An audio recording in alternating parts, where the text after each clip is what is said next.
Bueno, vamos a ir comenzando. Yo soy la doctora Viviana de Sousa Vieira.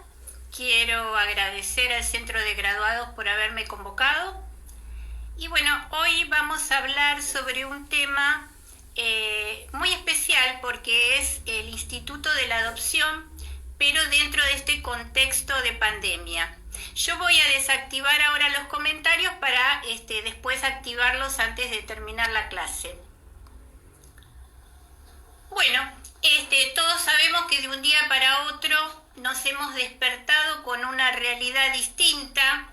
Esta realidad fue la emergencia sanitaria, que se ha dictado a través de un DNU, el 260 del 2020, que posteriormente dio lugar a la sanción de otro DNU, el 297, con fecha 20 de marzo.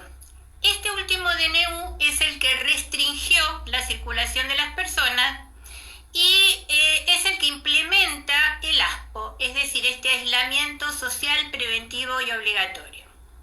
Ahora, este ASPO, vamos a achicar el término, este ASPO ha impactado en la vida de toda la población. Yo diría mundialmente ha impactado la pandemia.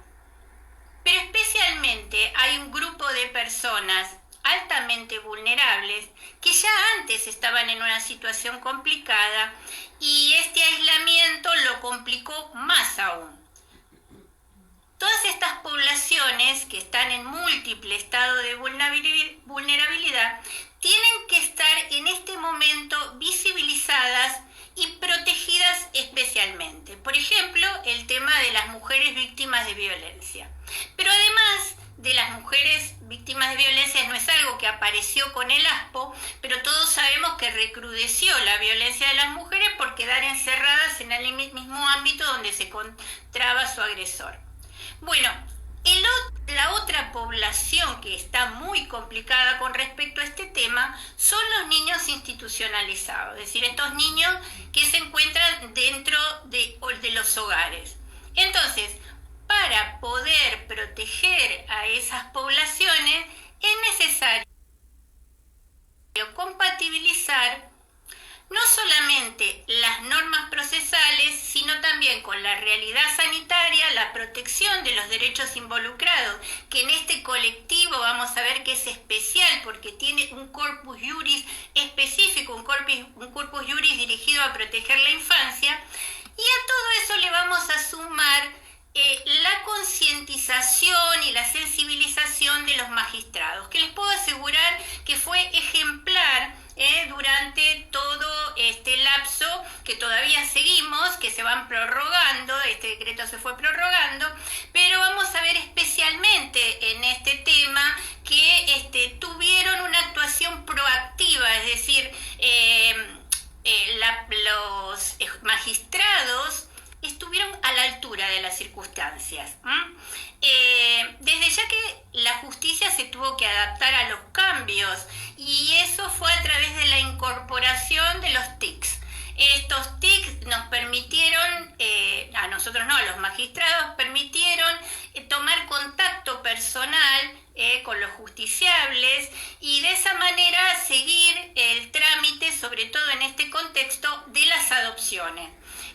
¿Cuál era el desafío? Seguir impartiendo justicia en un escenario que ha cambiado. Y de esa manera, como siempre, brindar respuestas que sean justas, equitativas y oportunas, sobre todo oportunas. Cuando hablamos de niños, niñas y adolescentes, un tema primordial es el tiempo. Es decir, cómo conjugamos el tema de las necesidades de esos niños, pero el tiempo que nos va a llevar cubrir y darle solución a esas necesidades. Porque la niñez, el tiempo de la niñez es hoy, se es en el tiempo presente. Porque si las medidas no se toman en el tiempo presente, va a tener unos efectos adversos con respecto a esa niña, niño y adolescente. Por eso yo no sé si ustedes habrán escuchado que el doctor Marcelo Molina, un juez del Tribunal de Familia número 5 de Rosario, escribió un libro que se llama ¿Cuánto tiempo es un tiempito? Y en ese libro recopiló todas sus experiencias con niños. Y el título viene dado por la pregunta que le hace una niña a este magistrado y le pregunta: ¿en cuánto tiempo yo voy a poder tener una familia? ¿Y qué le contestó el juez? Le dice: en un tiempito. Y ella entonces hizo esta pregunta: ¿cuánto tiempo es un tiempito? Es decir, desde el punto de vista de su ciclo vital, desde la infancia. Es decir, porque si ese tiempito es muy largo, es decir, ya no vamos a estar hablando de infancia, ya eso se perdió. Entonces es por ello que es tan importante que las respuestas sean efectivas y oportunas, sobre todo cuando hablamos de proceso de adopción. En este caso también a veces nos habla de estos temas, no nos habla de estos temas específicos de adopción, pero en general la doctora Mariana Rey Galindo, cuando nos habla del lenguaje fácil, de este lenguaje claro y amable con respecto a los niños, y siempre también nos hace saber que los niños dicen: y doctora, ¿cuándo me va a solucionar los papeles? Es decir, los niños tienen un lenguaje especial que tiene que ser entendido y a su vez retransmitido por el magistrado para que haya un feedback y que se puedan solucionar los problemas que llevan estos niños, porque ellos mismos los llevan al juzgador para lograr que se los solucione. Bueno, con respecto a este tema de la pandemia y de los niños institucionalizados, la Comisión Interamericana de Derechos Humanos dicta una resolución específica, la resolución 1 del 2020, que en el párrafo 66 se refiere a las instituciones de cuidados residenciales. Y en ese caso nos dice que los estados deben revisar las medidas especiales de protección vigentes, deben promover las revinculaciones familiares siempre que ello no sea en contra del interés superior de los niños, además de asegurar todas las acciones necesarias para prevenir los contagios dentro de las unidades donde están los niños institucionalizados y establecer protocolos especiales para orientar no solamente a los niños, sino también a los equipos, sobre todo interdisciplinarios, que van a tener que interactuar con esos niños dentro de este escenario de aislamiento. Bueno, vamos a ver qué es la adopción. Bueno, el Código Civil y Comercial de la Nación nos brinda un concepto. Ese concepto en el 594. Y nos dice que la adopción es una institución jurídica y tiene un fin: proteger el derecho de los niños, niñas y adolescentes a crecer y desarrollarse en una familia. Cualquier familia no, la que le procure los cuidados tendientes a satisfacer sus necesidades afectivas y materiales cuando éstas no puedan ser satisfechas por su familia de origen. Y nos termina diciendo que la adopción solo se otorga por sentencia judicial y emplaza al adoptado en el estado de hijo. Es decir, que nosotros a través de este concepto vamos a tener una idea de lo que es este instituto de la adopción, quedando bien claro que el niño tiene que crecer y desarrollarse, tiene ese derecho humano de crecer y desarrollarse en el seno de su familia de origen o en su familia ampliada. Pero lamentablemente la realidad nos impone que muchas veces esto es imposible porque hay situaciones que de violencia, de abuso, de abandono, que no permiten que estos niños, niñas y adolescentes cumplan esa manda, es decir, de crecer y que se les satisfagan todas estas necesidades materiales y espirituales que ellos necesitan. Y por eso entonces nace esta figura como para reemplazar, es decir, una ficción jurídica reemplaza esa manda que originariamente va dirigida a los familiares, a la familia de origen. Esta institución también se encuentra protegida por la Convención de los Derechos del Niño en el artículo 20 y en el 2021 y tiene también dentro de la legislación nacional el apoyo de la 26061 de la protección integral de derechos de niños, niñas y adolescentes. Cuando hablamos de infancia, tenemos que tener en cuenta un corpus juris de la infancia que está no solamente compuesto por la Convención de los Derechos del Niño, sino otros tratados internacionales donde los niños son contemplados, las opiniones consultivas de la Corte Interamericana de Derechos Humanos, así como las sentencias de la Corte Interamericana de Derechos Humanos, las 100 reglas de Brasilia sobre acceso a la justicia de personas en situación de vulnerabilidad y a nivel nacional la 26061 en una etapa inferior, es decir, ya no supralegal. Bueno, hablando de lo que ya es proceso de adopción, lo vamos a encontrar en el Código Civil y Comercial, en el libro segundo, en el título sexto. Como habíamos dicho, surge en función de la imposibilidad de mantener al niño en su familia de origen. Entonces, en realidad, el fin de la adopción es restablecer derechos vulnerados. Es de esa manera conseguir una familia que contenga a ese niño, niña y adolescente y en última instancia satisfaga su interés superior. Bueno, dentro de este título, uno de los artículos que me parecen más importantes es el 595. Y este artículo es el que nos habla de los principios generales del Instituto de la Adopción. Estos principios tienen que ser aplicados en bloque, siendo la cabeza de la columna vertebral, columna, cabeza, todo lo más importante, el interés superior del niño. Es decir, que el primer principio general que tenemos que tener en cuenta cuando hablamos de adopción es el interés superior del niño. Luego el respeto por el derecho a su identidad, el agotamiento de las posibilidades de permanencia en la familia de origen o la ampliada, la preservación también de los vínculos fraternos, siempre priorizándose la adopción de grupos de hermanos, pero todos sabemos que esto a veces es imposible cuando ese grupo de hermanos es numeroso y entonces en su defecto lo que se tiene que hacer es mantener vínculos jurídicos entre los hermanos, salvo, razones fundadas que sean en contra del interés superior del niño.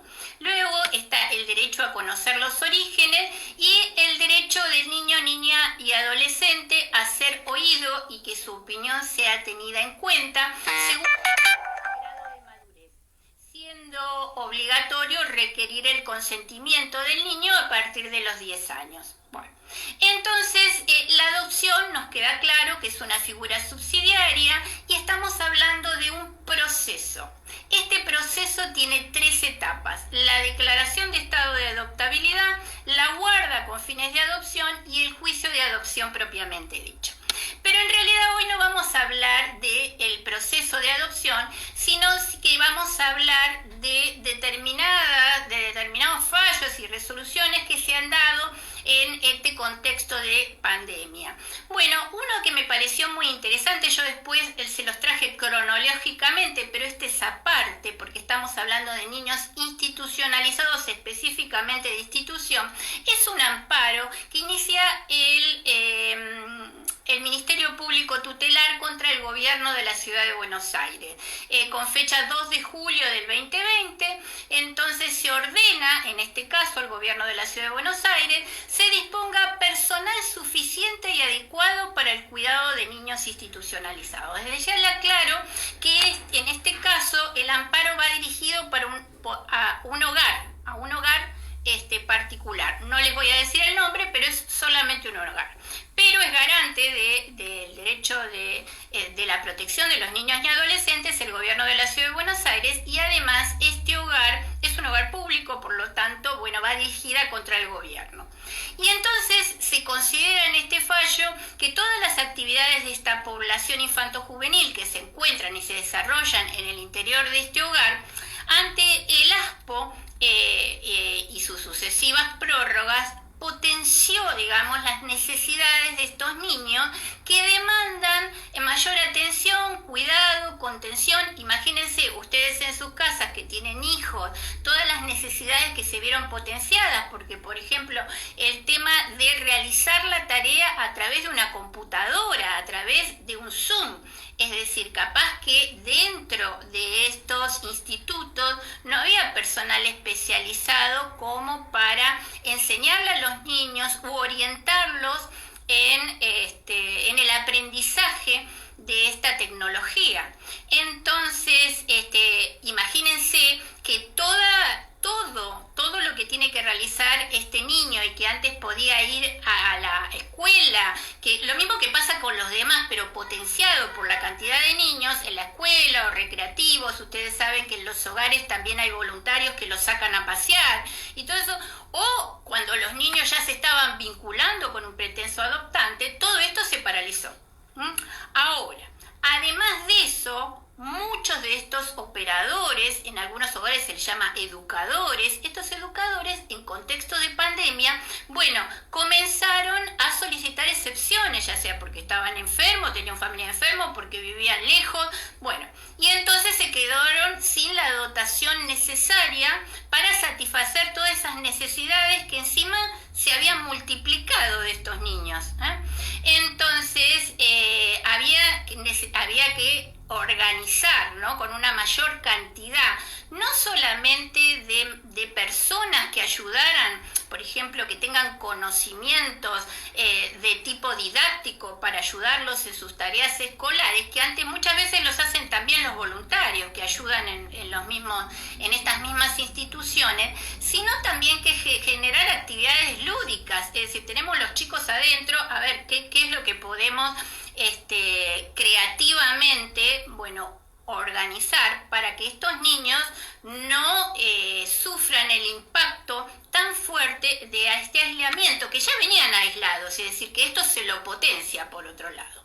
Entonces también lo que se le estaba pidiendo a este hogar, que hubiera un acompañamiento emocional, porque algunos niños específicamente lo necesitaban. Para ello, para cubrir todas estas necesidades, lo que entonces estaba necesitando, pero bueno, no tengo otra palabra, era un equipo interdisciplinario que apoyara específicamente a estos niños.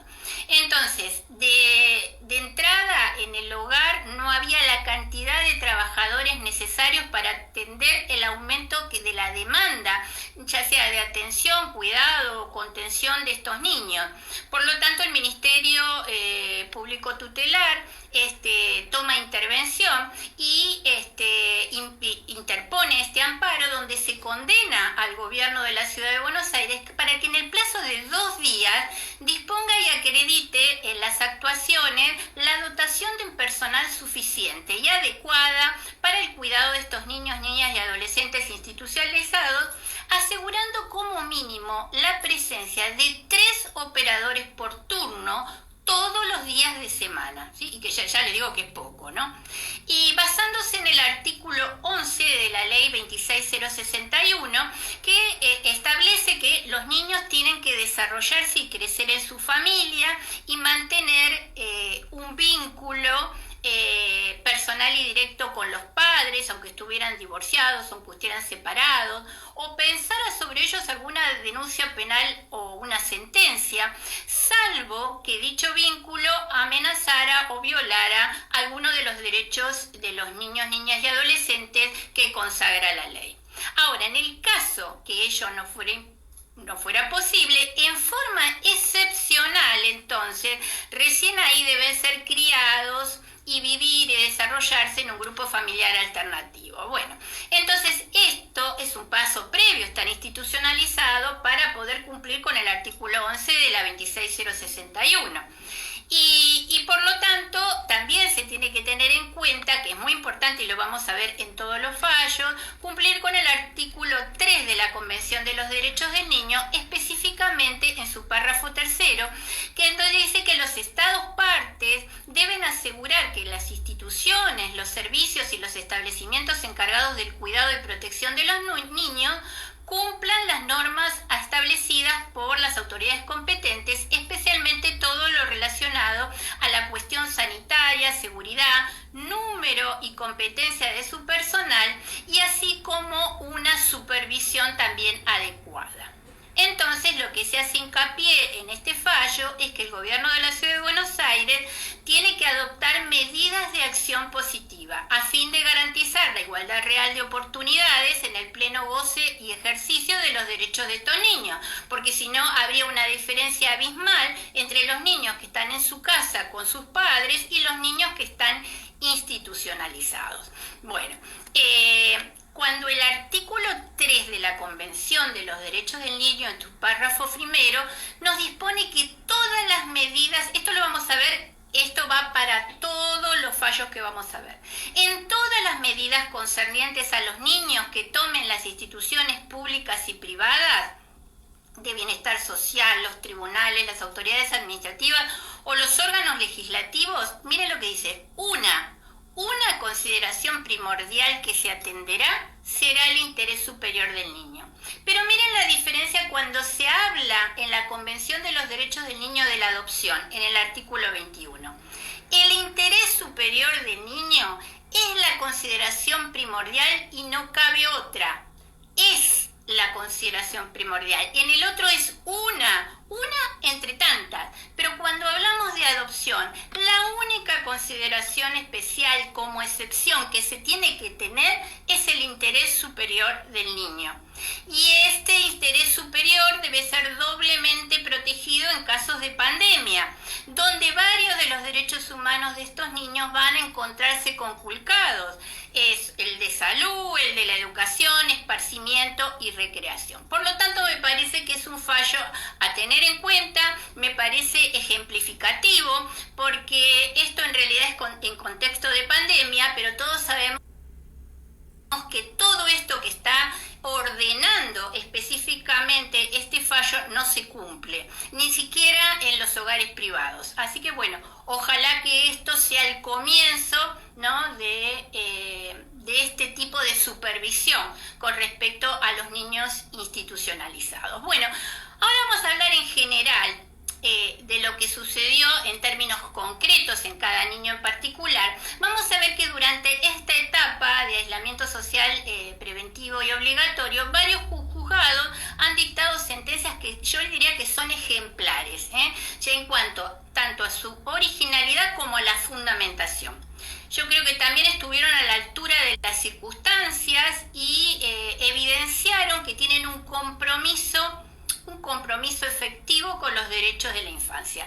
En orden cronológico se los voy a comentar. Bueno, el primero del que quiero comentar con ustedes es el del Juzgado de Niñez, Adolescencia y Familia de Castelli, de José Castelli Chaco, del 24 de abril del 2020. Bueno, en este caso ya se había comenzado un proceso de vinculación entre estos pretensos adoptantes con una niña de 1 año y medio. Ustedes saben que en realidad en esa etapa de golpe, en realidad la vinculación no se va a dar, no es lo mismo que un bebé. En un bebé es distinto, pero bueno, acá ya estamos en una nenita de 1 año y medio que ya entiende un poquito más, entonces de un día para otro no se iba a poder realizar la vinculación. Por otro lado, utilizar las TICs con una nena de 1 año y medio, a ver, podría servirle a los pretensos adoptantes porque la podrían ver, a ver qué lo que está haciendo, se les podría contar a través no solo del juzgado, sino del equipo interdisciplinario del juzgado, el hogar, todo le podrían contar de la niña, pero la niña en sí no tenía la vinculación. Entonces, dado que estos pretensos adoptantes vivían en una localidad diferente, un poco más lejos de donde se encontraba institucionalizada la niña, se dictó una resolución para excepcionarlos del ASPO. Ustedes saben que en el DNU 297, en el artículo 6, inciso 5, se encuentran determinadas excepciones. Y en una de ellas se encuentran los que tienen que hacerse cuidar a niños, niñas y adolescentes. Y entonces, de esta manera se lo autorizó a circular a tal fin y que se desarrollara por etapas la vinculación, teniendo en consideración entonces el interés superior del niño, de esta niñita de 1 año y medio. Bueno, entonces el artículo 6, en el inciso 5, las personas que deban asistir a niños y adolescentes, entonces entonces van a quedar exceptuadas, ¿no? Y ellos, los pretensos adoptantes mismos, proponían que siga la vinculación, no la querían frenar. ¿Por qué? Porque si ellos frenaban la vinculación, seguían como perpetuando la institucionalización de la niña. Entonces, el juzgado tenía que tomar recaudos para protegerla de la situación epidemiológica por un lado, pero por otro lado también contemplar su derecho humano a vivir en familia y que ese tiempito, como dicen los chicos, no se alargara en forma contraria a su interés superior. Bueno, en misma sintonía les diría que el juzgado de familia número 7 de La Plata, de la doctora Karina Vigliardi, el 30 del 4 del 2020 también, ya en febrero de 2020 se le había otorgado la guarda con fines de adopción a una niña y que ya tenía una vinculación. Esta nena empieza a vivir con ellos, que era una familia, era una pareja de dos hombres en diciembre de 2019. ¿Qué pasaba? Esta nena había ya comenzado a ir al jardín, ya había empezado a relacionarse, bueno, con los familiares de ellos, tenía una buena adaptación, pero desde el momento del ASPA, aunque ellos habían puesto de sí todo lo posible en cuanto a actividades lúdicas, tener contacto a través del Zoom con sus compañeritos, y todos vieron que la situación se iba agravando, que esta nena psicológicamente tenía crisis con respecto, la había afectado muchísimo este aislamiento. Entonces se presentan al juzgado con una recomendación de la psicóloga que la atendía, donde se le recomendaba y se le solicitaba para ver si podía una autorización para que la niña saliera en periodos breves con sus padres, preservando su salud mental. Y el trabajo también que ellos venían realizando, el trabajo que todos venían realizando para que esa niña se adaptara a la nueva modalidad, entonces como que venía todo para atrás. En ese caso se cita el artículo 24 de la Convención de los Derechos del Niño, que nos dice que todos los niños tienen derecho al disfrute del más alto nivel de salud. Y para ello establece una serie de obligaciones en cabeza de los Estados partes. Y también cita la observación general número 15 del Comité de los Derechos del Niño, que el derecho del niño a la salud no solo es importante en sí mismo, sino que si él no tiene salud, no puede disfrutar de todos los demás derechos. Entonces, de esta manera se posibilitó la resolución del juzgado, autoriza la libre circulación de estos señores junto a la niña dentro de un radio cercano a su domicilio y timándolos a extremar las medidas de cuidado y prevención. Nótese que lo que yo estoy hablando es de abril, estos primeros. Todos sabemos después que, bueno, se flexibilizó un poquito, ahora los niños pueden salir, es de otra manera. Pero en ese momento era necesario tomar resoluciones urgentes que se avengan a satisfacer esos derechos fundamentales de los niños. Asimismo, después el juzgado número 5 de La Matanza, ya estamos en mayo. En este caso se agota la búsqueda del registro de adoptantes con fines de adopción, de pretensos adoptantes con fines de adopción, y se realiza una convocatoria pública en distintos medios de difusión, ¿no? Bueno, se hace el equipo interdisciplinario del juzgado hace una preselección. Se trata de una joven que en ese momento se encontraba residiendo transitoriamente en un centro de salud. Entonces la magistrada comienza a relevar todos los expedientes de abrigo que tramitaban en su juzgado porque la pandemia afectaba sobre todo a esta niña. Bueno, para que ella comenzara a tener una vinculación con estos pretensos adoptantes que fueron los que fueron preseleccionados de esa convocatoria pública, se buscaron alternativas tecnológicas y empezaron, por ejemplo, por WhatsApp a mandarse fotos, videos. Una vez que, bueno, que ya se conocieron de esa forma, después comenzaron las videollamadas para terminar con, a través del Zoom, conocerse. De esa manera se le da intervención también al equipo técnico para que presenten otras alternativas. Como verán, acá es un tema de creatividad, no solo de los magistrados, sino del magistrado apoyado con el equipo interdisciplinario. Y también, ¿por qué? Porque la pandemia se da en un contexto dinámico, ustedes saben. Hoy sabemos qué es lo que podemos, mañana qué sé yo. Bueno, y ahí nos tenemos que ir adaptando. Esto es lo mismo. Es decir, imagínense con respecto a los niños, que necesitan las adaptaciones mucho más rápido. Por lo tanto, se toma en consideración la resolución que yo les había comentado anteriormente, la resolución 1 del 2020, que fue dictada por la Convención Interamericana de Derechos Humanos específicamente para la pandemia, respecto de las instituciones de cuidados residenciales, para que se promueva la vinculación familiar. Siempre en el caso que esta vinculación familiar, estoy hablando de la de origen, sea posible, porque la mayoría de los casos no es posible. Pero si fuera posible, tratar de hacer a través de TICs, para que a ver si esos niños podían volver con su familia de origen o su familia ampliada o referentes afectivos. De esa forma, bueno, tener ese derecho, ¿no?, a vivir y ser criados y desarrollarse en un grupo familiar, quizás no en el de origen, sino alternativo. Bueno, en este caso también se aplicó las TICs. Posteriormente, también la doctora Sandra Veloso, del Juzgado de Familia número 1 de Tigre, ya estamos hablando de mayo, otorga un permiso para circular un matrimonio de postulantes a guarda con fines de adopción a los fines del proceso de vinculación ya con un bebé de 9 meses. Ya la situación de adoptabilidad de este bebé ya sí había sido notificada durante la cuarentena.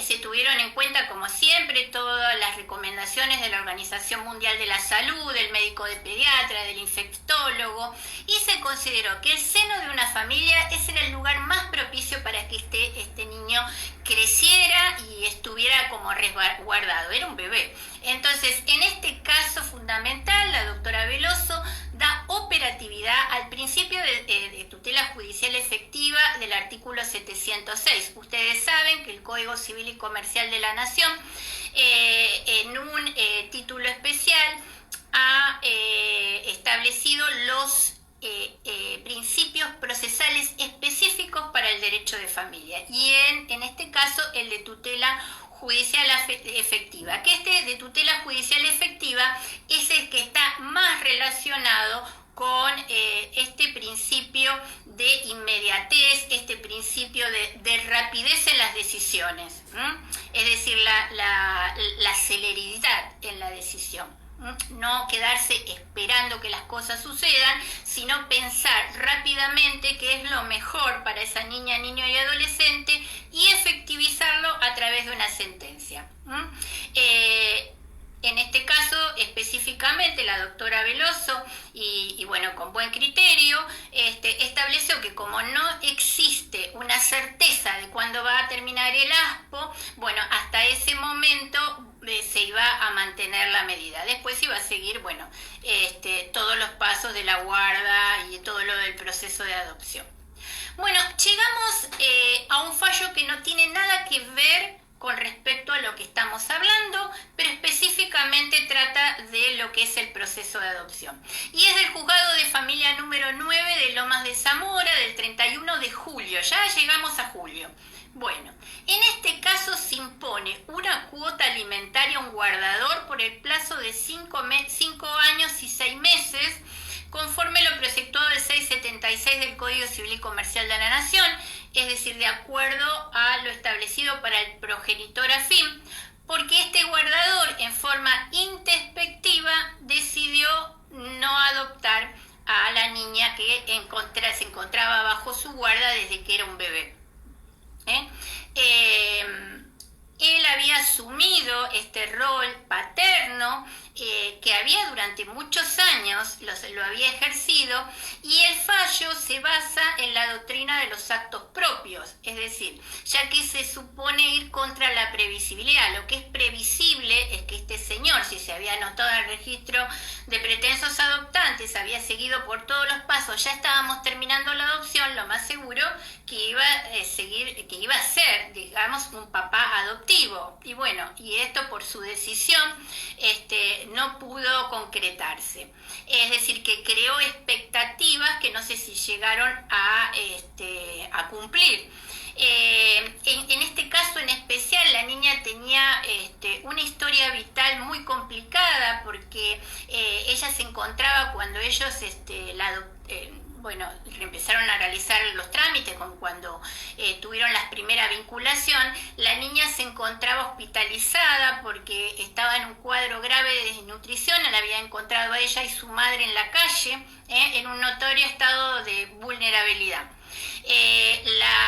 La magistrada en ese momento había decretado una guarda institucional, la habían institucionalizado en el hogar Belén, y luego de varias entrevistas, distintos matrimonios, decidieron que este era el matrimonio adecuado. Después de un año más o menos de custodia, el matrimonio promueve la guarda con fines de adopción. Y en ese momento, cuando solicitan la guarda, ellos comentan que se le había proporcionado a esta niña un verdadero trato de hija, se le había brindado asistencia material y espiritual, y solicitaban entonces la adopción plena. Pero cuando van a solicitar la adopción plena, aquí que hay un episodio de violencia familiar. Este señor es excluido del hogar, y además se le inicia una causa penal por hostigamiento. Y bueno, a partir de ese momento desaparece de la vida de esta niña, la abandona, y entonces ya cuando pasan determinada cantidad de años, entonces la señora se presenta sola, solicitando, haciendo saber que este hombre ya no se hacía cargo de la niña, ni siquiera le pasaba alimentos, y entonces solicita la adopción plena. Ahora, este señor, por otro lado, se había presentado y dijo, no es que yo me desinteresé de la niña, el tema es que yo me voy a hacer cargo de ella si la madre renuncia a la adopción. Es decir, que renuncia al rol de madre, y si renuncia al rol de madre, yo entonces voy a ocupar ese lugar. Medio estrambótico, pero él solicitaba eso. La niña, en realidad, los lazos afectivos creados desde el momento que tuvo la vinculación hasta ahora, ¿por qué? Porque la niña fue oída y decía, en realidad, mi papá me abandonó, es decir, porque yo lo quería mucho a mi papá, ¿sí? Es decir, que ella había armado esos lazos afectivos con este hombre.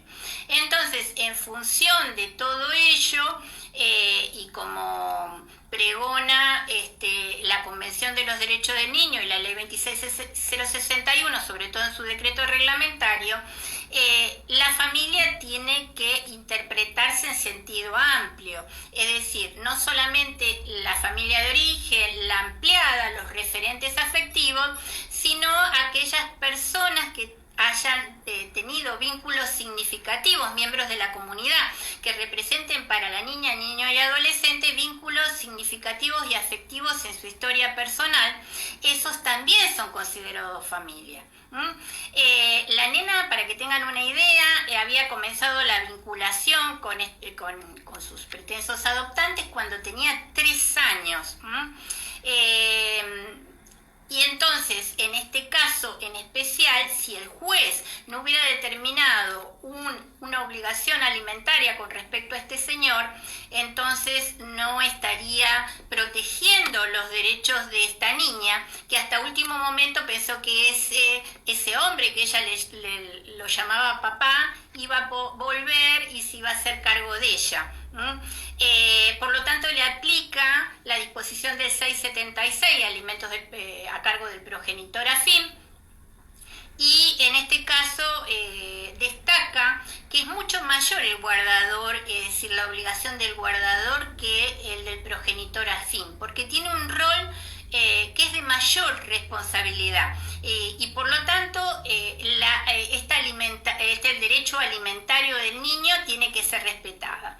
Por lo tanto, en esta resolución se fija una cuota alimentaria durante todos los años que duró esta vinculación con la niña, 5 años y 6 meses, y por una suma que representara el 10% de los ingresos que percibía mensualmente. Tenía un cargo de auxiliar en un centro educativo y además tenía a cargo una hija de 17 años. Por lo tanto, bueno, ese 10% se ordena que debe descontarse en forma directa por el empleador. Bueno, un fallo que me parece muy interesante y además como que se hizo justicia. Otro fallo, pero ya llegamos a agosto, es de adopción post-mortem. Es un fallo del juzgado de menores número 3 de Corrientes. Bueno, en este caso se presenta una abogada patrocinando la que en vida fuera L, promoviendo un juicio de adopción plena de un adolescente. Entonces, en el año 2010 se le había otorgado la cuerda preadoptiva, y miren cómo viene esto, porque en realidad las familias, por eso cada situación es una realidad fáctica que hay que contemplarla en su singularidad. En este caso, esta mujer había vivido con un hombre, su conviviente. Luego habían terminado la relación y su conviviente se va a vivir con otra mujer. Con esa mujer tiene un hijo. Y entonces esa mujer, por unas cuestiones laborales y por cuestiones económicas, no se pudo hacer cargo de este niño. Y entonces se lo dio a esta mujer, a L. Con el progenitor tenía relación, pero no se podía hacer cargo. Es decir, que desde la menor edad ese niño estuvo criado y creció junto a L, que en este momento ya está fallecida. Si bien de las constancias que surgen del expediente, esta pretensa adoptante cumplía con todos los requisitos, ya sea de edad, de idoneidad y de condiciones familiares, durante la tramitación del juicio fallece. Entonces acá hay que tener en cuenta lo que nos dice Cesarego siempre, que hay que tener en cuenta el derecho y la identidad, no solo estática, sino también dinámica. Y se aplica en uso del principio de oficiosidad, que es otro de los principios que se encuentran contemplados en el Código Civil y Comercial de la Nación. Entonces es necesario lograr una respuesta jurisdiccional a los fines de hacer prevalecer el interés superior del niño, y dándole operatividad a estos dos principios de tutela judicial efectiva y no discriminación. Entonces, no estamos hablando de una adopción de integración, porque acuérdense que ya sea cuando el niño nació y además cuando empieza este expediente, no había una relación de convivencia entre la señora L y su ex conviviente, sino que era el hijo de otro. Por lo tanto no se le puede aplicar. Todos sabemos que según el artículo 599 la adopción puede ser adoptado por un matrimonio, el niño o niña adolescente puede ser adoptado por un matrimonio, puede ser por ambos integrantes de una unión convivencial, que esto es una novedad en el nuevo código, y también por una única persona. Lo que se aplica acá, que en este caso sería la señora L, y en este caso se aplica lo que se llama la noción de socioafectividad, que lo vamos a ver en otros expedientes, si es que llego. Bueno, como dice Vider Campos, la realidad también legisla. Cada historia es única, tiene su propia identidad. En este caso, el joven había sido escuchado y manifestó en ese caso de que él quería ser hijo de su madre, porque la consideraba su madre fallecida, que formaba parte de su biografía y su identidad dinámica, de su historia vital. Y por eso él quería que esta adopción la titular fuera ella. Y además el juez considera que esta adopción tiene que tener carácter de plena, porque para este caso en particular era el que mejor satisfacía el interés superior de este niño. Asimismo, en cuanto al apellido, se le agrega el apellido al apellido del progenitor biológico, que él tiene buena relación, tenía poca relación pero buena. Él quiso mantener el apellido del progenitor biológico, adicionándole el apellido de su mamá, de su adoptante premuerta. El joven en este momento tenía 16 años, se cumplió con el derecho a ser oído y que su opinión haya sido valorada conforme su edad y grado de madurez. Bueno, otro fallo de la Cámara de Apelaciones en lo civil y comercial de La Matanza, del 4 de agosto del 2020. Seguimos con el derecho de hacer oído. Voy un poco rápido porque el último fallo me parece que es muy importante. Bueno, en este caso también era un joven cercano ya a cumplir la mayoría de edad, se encontraba institucionalizado en un hogar y continuamente se escapaba del hogar. Entonces fue escuchado por el juzgado, representado por un abogado de niño, y donde él estaba solicitando que se cumpla su derecho a ser oído. Tenía una prohibición de acercamiento hacia su madre porque en su menor edad había sufrido, situaciones de violencia, no solo él, sino sus hermanos, y entonces habían sido separados e institucionalizados, pero este niño en el hogar donde estaba institucionado estaba pasando y estaba sufriendo diversos tipos de abusos. Por ejemplo, uno de los educadores le pegaba golpes en el estómago, de hecho tenía una quemadura con un fierro caliente. Entonces en el juzgado él manifiesta que de ninguna manera él iba a volver a la institución, él prefería suicidarse a volver. En ese momento él estaba viviendo con su tía allá, porque como se escapaba se fue a vivir con su tía. Y entonces lo que le pidió el juez que se respetara su derecho a vivir con su familia de origen, porque lo que ya había pasado con su madre, y cuando era chico no tenía herramientas como para solucionarlo mentalmente, él ya lo había superado, que él amaba a su madre, aunque supiera que tenía limitaciones, y tenía muy buena relación con su tía y su tío, que se iban a hacer cargo de la guarda de este joven. Imagínense qué posibilidades este joven ya no tenía ningún tipo de posibilidad de ser adoptado. Es más, cuando cumplió los 18 años hasta se tenía que ir de la institución donde estaba alojado. Por lo tanto, el juez consideró que en este caso en particular era lo más importante era escucharlo, que era lo que quería, y tener en cuenta que se podían volver a establecer esos lazos, no solamente con la familia de origen, con su madre, levantarle la prohibición de acercamiento, sino también vivir con su tía, con sus tíos. Y para ello entonces ordena que termine el expediente de adopción, y además que se lo solicite a la institución donde él estaba, que él le devuelva todos sus efectos personales, además de la beca que se le había otorgado para que este joven estudiara. Bueno, me parece muy interesante. En este caso también se cita la abogada, hace una defensa técnica excelente y cita fallos internacionales de la Corte Interamericana de Derechos Humanos, de Atala Rifo y Niñas contra Chile y Furlan versus Argentina, donde también se tiene en consideración el principio de la capacidad progresiva de los niños.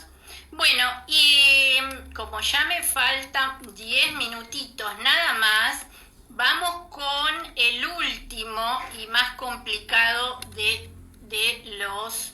No es que sea complicado, es el más controvertido de los fallos que se han dictado en ASPO.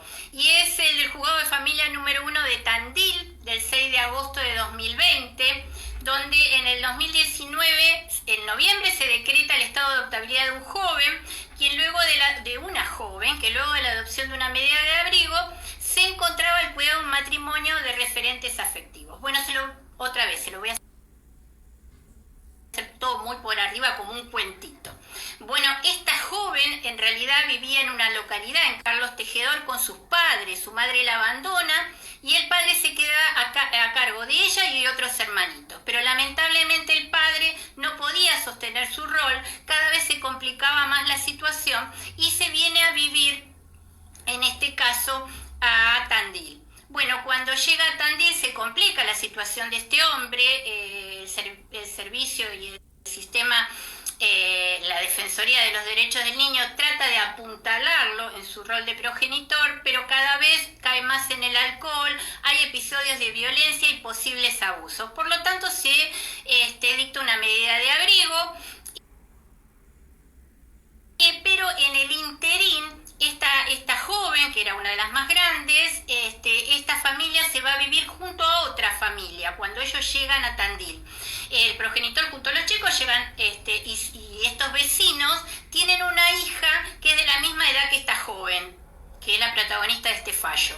Se hacen amigas y esta familia además trata de sostener a este hombre para que en su rol. No lo consigue, entonces se hace cargo de ella y comienza a vivir. Bueno, como él en realidad no puede insertarse, este progenitor, en ningún trabajo, no se puede insertar en la sociedad, vuelve a Carlos Tejedor. Por lo tanto, se dicta una medida de abrigo, no solamente para ella, sino también con respecto a los niños. Pero la medida de abrigo decía, a ver, antes de que se vaya este señor, que se quedara durante los días de semana con el progenitor y los fines de semana con esta familia. Lamentablemente no era tremendo porque la niña ya estaba en la calle, la encontraban siempre vagabundeando. De hecho, a la familia le costó mucho armar vínculos saludables con la niña porque tenía hábitos que eran diferentes y además quería ser libre, quería salir. Bueno, no podía. Pero bueno, con el amor todo se puede, con el afecto. Entonces lograron mantener una familia. El padre se va definitivamente y los hermanitos son institucionalizados. Aquí que se otorga la guarda preadoptiva a esta familia, que es un referente afectivo, pero que en ningún momento estuvo inscripta en el registro de pretensos adoptantes. Entonces ustedes saben que nosotros en el Código Civil tenemos el artículo 611, que queda prohibida expresamente la entrega directa en guarda de niños, niñas y adolescentes mediante escritura pública o acto administrativo, así como la entrega directa en guarda otorgada por cualquiera de los progenitores u otros familiares del niño. Ni la guarda de hecho, que sería este caso, ni los presupuestos de guarda judicial o delegación de ejercicio de la responsabilidad parental deben ser considerados a los fines de la adopción. Pero la jueza dice que en realidad acá toda norma tiene su excepción. Y lo que hace es basarse en un fallo de la doctora Miriam Cataldi en una sentencia de 2016 donde plantea la inconstitucionalidad del artículo 611 y su anticonvencionalidad. Porque nos dice que en realidad la solución que plantea este artículo es muy estrecha. Y no tiene... ¿Se cortó? Bueno, no sé por qué se había cortado, ya me quieren echar. Bueno, Petillane habla que con respecto al registro central de aspirantes a postulantes de guardia de adopción cumple una función de marcada importancia porque, lógico, rodea de ciertas garantías la entrega de las criaturas en estado de abandono, contribuyendo a desplazar prácticas ilícitas de explotación de menores. Pero no puede representar una especie de monopolio para determinar las personas que pueden adoptar un niño cuando obrar en su estricto apego produjera un perjuicio para el menor contrario a su concreto interés. Entonces, lo que puedo extraer de fallo es el concepto de socioafectividad. Y esto de que los jueces tienen que encontrar soluciones creativas en materia de niñez, siempre teniendo en cuenta los derechos humanos y esto del interés superior del niño, este principio tan fundamental. Marisa Herrera nos dice que este término socioactividad es la conjunción de dos elementos que lo integran, que hacen que lo fáctico es lo esencial. Es decir, lo social y lo afectivo. Volvemos a aplicar el artículo 7 que yo les había comentado del decreto 415 del 2006, que es el que reglamenta la 26061, cuando amplía el concepto de familia a los referentes afectivos. Y en este caso, entonces, en particular, entonces se decide otorgar esta adopción a estos adoptantes que no estaban inscriptos en el registro en forma plena, cambiar el apellido de la niña, es decir, se mantiene el biológico y se adiciona el de los adoptantes, y se la escucha. Y esta niña lo que dice que en realidad para ellas son sus padres, de hecho los comenzó a llamar padres en la siesta a partir de la siesta de 2018. Bueno, en realidad yo sé que este va a ser un fallo que va a ser muy controvertido. Hay mucha gente que considera que de ninguna manera puede darse en adopción niños a personas que no están inscritas en el registro, pero a mí me parece que dentro del contexto que estamos transcurriendo de pandemia y de excepcionalidad, sobre todo, y de urgencia, es necesario este tipo de cuestiones que estén bien fundamentadas, es decir, no porque sí, es decir, pero y además que se tenga en consideración cada caso en su particularidad. Y que haya excepciones, porque si no las normas son rígidas, no son flexibles, y es como un traje, es decir, sí, a mí me encantaría ponerme una pollera small, pero les puedo asegurar que no me entra, la tengo que encajar, y si la tengo que encajar, ¿qué pasa? Se rompe.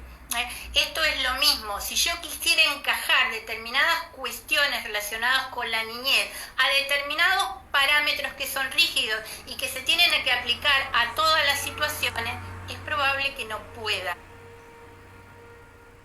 Y lo terrible de esto, entonces, es que no estaría dando operatividad al principio que yo le había dicho, que es la columna vertebral del sistema de niñez, que es el interés superior del niño. Bueno, yo creo que ya hasta acá, lamentablemente no tengo tiempo porque me faltaron otros fallos, me pareció que estos eran los más interesantes. Les agradezco a ustedes que me hayan escuchado y que estén del otro lado, y bueno, les deseo una muy buena tarde.